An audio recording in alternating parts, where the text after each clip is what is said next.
Camera चालू है, एक हाथ में मोबाइल है, दूसरे हाथ में पिस्तौल और सामने पुलिस और एसटीएफ की पूरी फौज खड़ी है।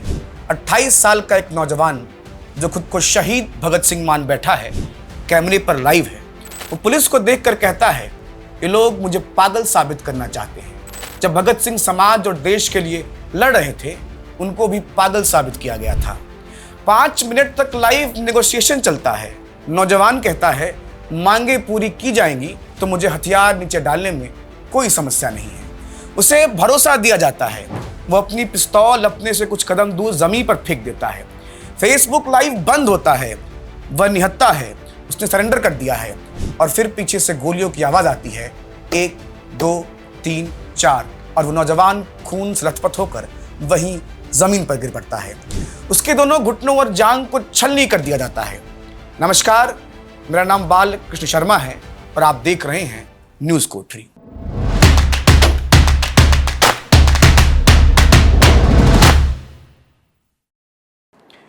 क्या किसी लोकतांत्रिक देश में पुलिस को यह अधिकार है कि वह खुद ही जांच करे, खुद ही जज बन जाए और खुद ही सरेआम गोली मारकर मौत की सजा सुना दे?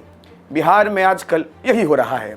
पावर के नशे में चूर सिस्टम अब न्याय अदालतों में नहीं बल्कि हाफ एनकाउंटर और ऑपरेशन लंगड़ा के नाम पर सड़कों पर कर रही है।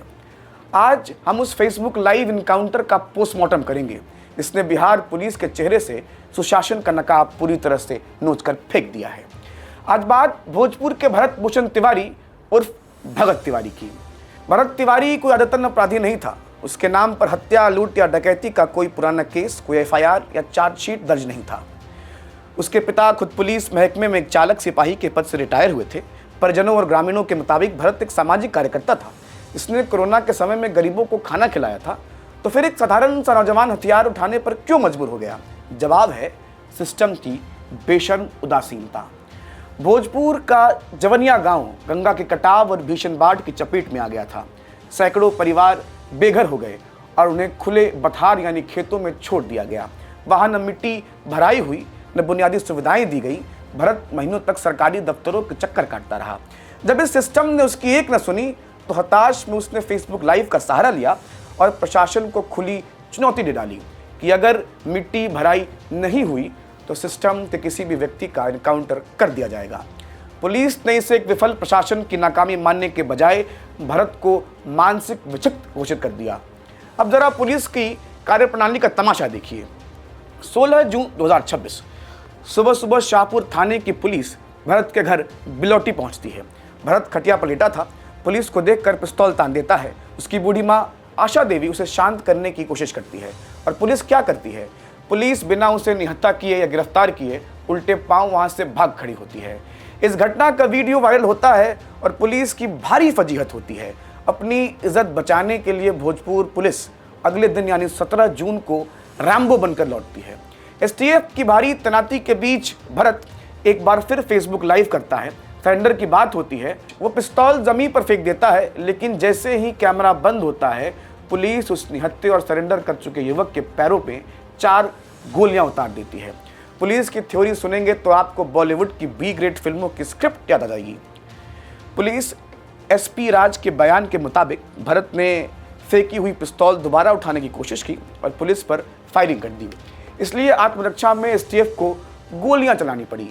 गोली लगने के बाद उसे आरा सदर अस्पताल से 90 किलोमीटर दूर पटना के पीएमसीएच रेफर कर दिया गया। इतने लंबे सफर में अत्यधिक खून बहने से उसकी मौत हो गई।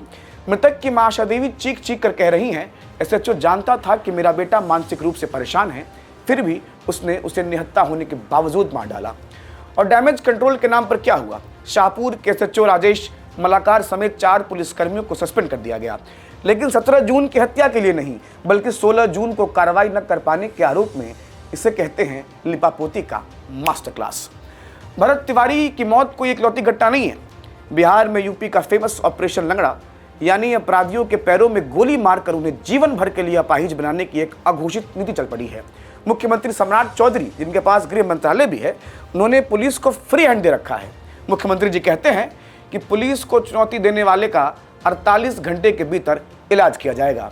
जब सूबे का मुखिया ही ऐसा लाइसेंस टू किल बांटने लगे तो पुलिस क्यों न बेलगाम हो जाए। मई जून 2026 के चंद मामले देख लीजिए। हर एफआईआर की स्क्रिप्ट एक जैसी है। पुलिस चेकिंग कर रही थी, आरोपी भागने लगा, पुलिस पर गोली चला दी, पुलिस ने अचूक निशाना लगाया जो सीधे आरोपी के घुटने में जा लगा। चाहे वो किशनगंज में पवन कुमार का मामला हो, गया में सुजीत चौधरी का, गोपालगंज में किशन कुमार का या मुजफ्फरपुर में अमित कुमार सिंह का। बिहार में एनकाउंटर के मामले में जो राजनीतिक बयानबाजी हुई है उसने लोकतंत्र को और शर्मसार कर दिया है। विपक्ष के नेता तेजस्वी यादव ने आरोप लगाया कि जाति देखकर एनकाउंटर हो रहा है। इस पर मुख्यमंत्री सम्राट चौधरी ने एक सार्वजनिक मंच से पुलिस वालों से व्यंग्यात्मक लहजे में जो कहा वह रोंगटे खड़े कर देने वाला है। उन्होंने कहा, मैं तो पुलिस वालों से कहता हूं कि जाति पूछकर ही गोली चलाइए, ऐसे मत चलाइए। हद तो तब हो गई जब खुद सरकार के शिक्षा मंत्री मिथिलेश तिवारी ने कहा, अगर एनकाउंटर जरूरी भी था तो पुलिस को हाफ एनकाउंटर करना चाहिए था। यानी एक कैबिनेट मंत्री खुलेआम कह रहा है कि बिना न्यायपालिका के हाफ एनकाउंटर करना एक वैध प्रक्रिया है। सुप्रीम कोर्ट ने 2014 के पीयूसीएल बनाम महाराष्ट्र राज्य मामले में साफ कहा है कि पुलिस मुठभेड़ की स्वतंत्र जांच अनिवार्य है और धारा 302 यानी हत्या के तहत तुरंत एफआईआर दर्ज होनी चाहिए। राष्ट्रीय मानवाधिकार आयोग यानी एनएचआरसी के नियम कहते हैं कि आत्मरक्षा के बाहर की गई कोई भी हत्या सीधे तौर पर गैर इरादतन हत्या या हत्या है। भरत तिवारी का मामला कोई साधारण एनकाउंटर नहीं है। यह एक हताश नागरिक के खिलाफ राज्य की बर्बरता का जीता जागता सबूत है। जब एक सब इंस्पेक्टर ही जज और जल्लाद बन जाएगा तो इन अदालतों और संविधान की क्या जरूरत रह जाएगी। क्या भरत तिवारी के मामले में सीबीआई जांच होनी चाहिए? क्या उन आला अधिकारियों और राजनेताओं पर सवाल नहीं उठने चाहिए जिनके इशारों पर बिहार को एक पुलिस स्टेट में तब्दील किया जा रहा है? ये सवाल सिर्फ एक भरत तिवारी का नहीं है, ये सवाल उस सिस्टम का है जो न्याय देने में तो लंगड़ा है लेकिन गोलियां चलाने में सबसे आगे। अगर आपको ये वीडियो अच्छी लगी हो तो लाइक करें, सब्सक्राइब करें, कमेंट करें और रीशेयर का ऑप्शन तो आपके पास है।